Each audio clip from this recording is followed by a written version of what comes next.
Hey, it's Jeff with Sunnyland Patio. Today I want to talk to you about troubleshooting some issues that come up with when repairing your Sling furniture. Welcome to my shop. Right.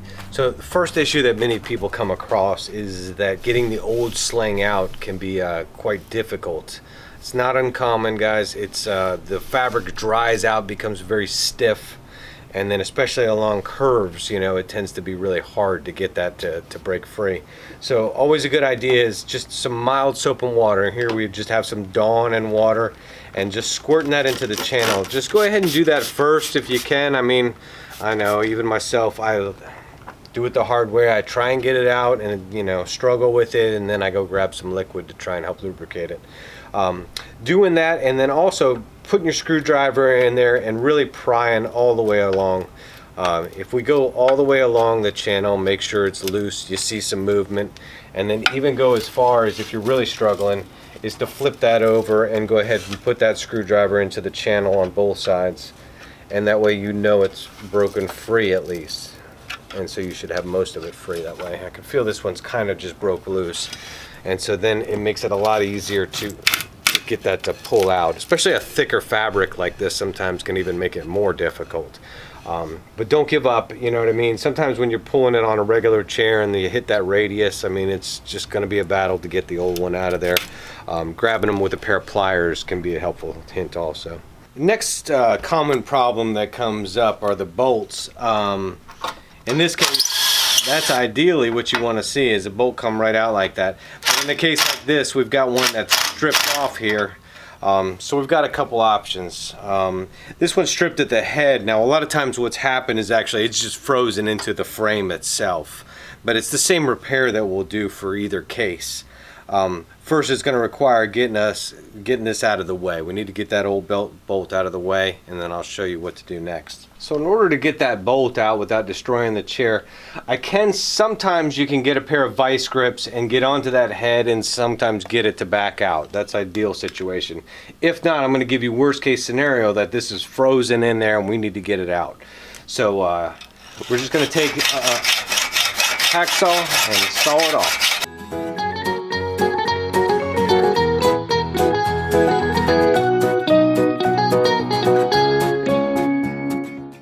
Alright, now I'm just going to use the mallet to finish getting that off of there.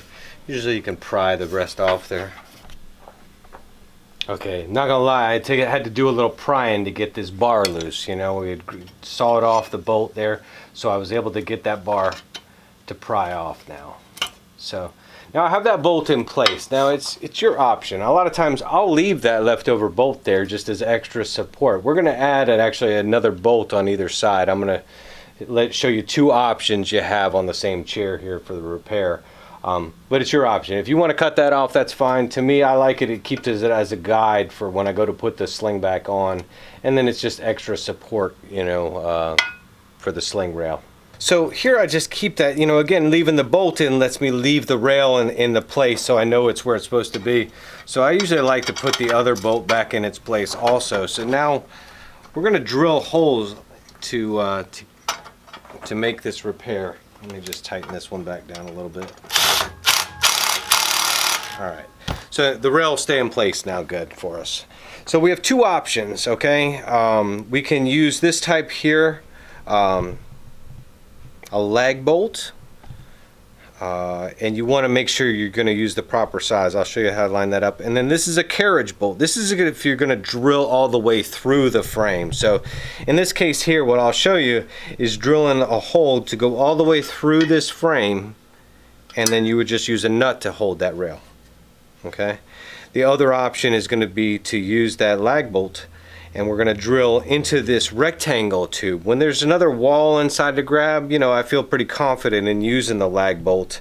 When it's a simple round tube like this where we're only going to catch one rail or one side of the tube, that's why I kind of like to use a carriage bolt to go all the way through that style. So I'll show you in the first case here by using the lag bolt. You know, if you line up your bolt to it, you're going to see that we can go through almost all the way. You know, between 1/4 and 1/2 inches where I like to stay away from the other side, so we know we've got the right size.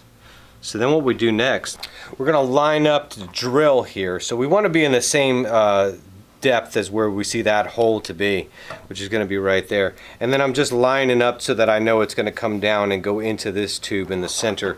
So we're just going to drill. I was getting a little bit off.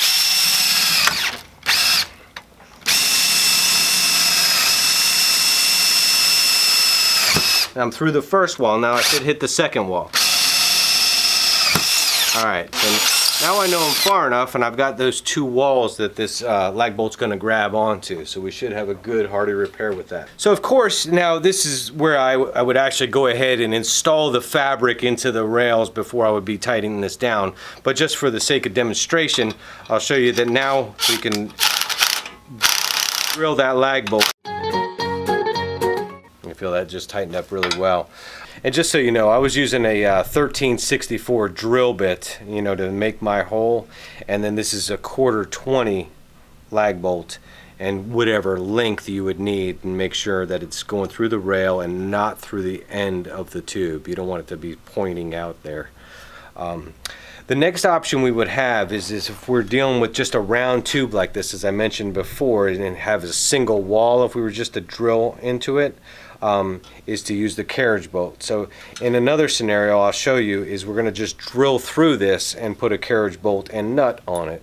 So we're going to be drilling all the way through this frame. So I'm going to use a 1/4-inch drill bit because this time we don't want the threads to get hung up like we want that to be tight on the other scenario. So we're going to use a 1/4-inch drill bit, 1/4-20 hardware, and we'll drill a hole through. I raised it up using a wood block like this just so I don't damage the surface of the workbench or whatever you might have at home also. So now we're just drilling through. We picked a spot that's not in the way at all on the other side, so we'll just drill right through. Just do that a little extra to help clean up the hole so that your hardware floats through there freely. So with that, we would just be taking the hardware, popping it through, and then you would fasten your nut. Again, after your sling was installed, you would bother tightening the hardware in either case. Alright, so another common issue that we get calls about is the braces. Getting those braces back in. Say you put your new sling in and you need to put it back together. And the braces, you know, you see that there's such a gap to try and, you know, to get this to go into that hole.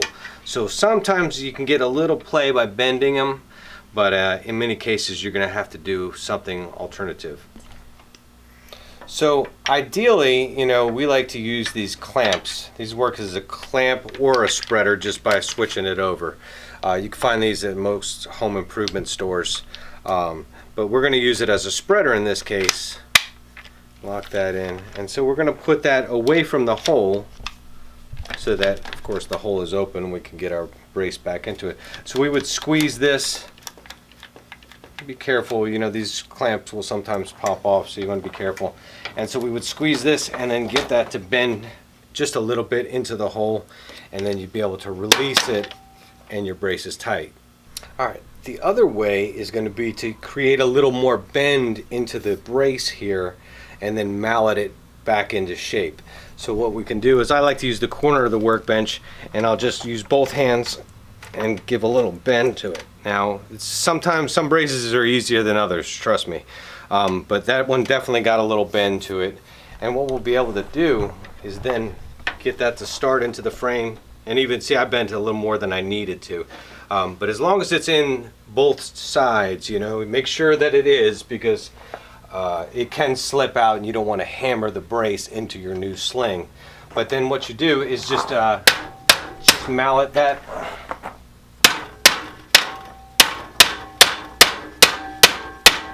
Until you feel it tightening up.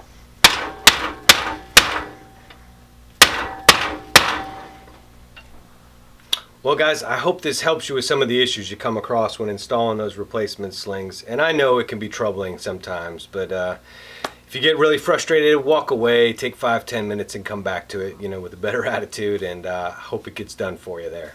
Thanks for watching, and we'll see you next time.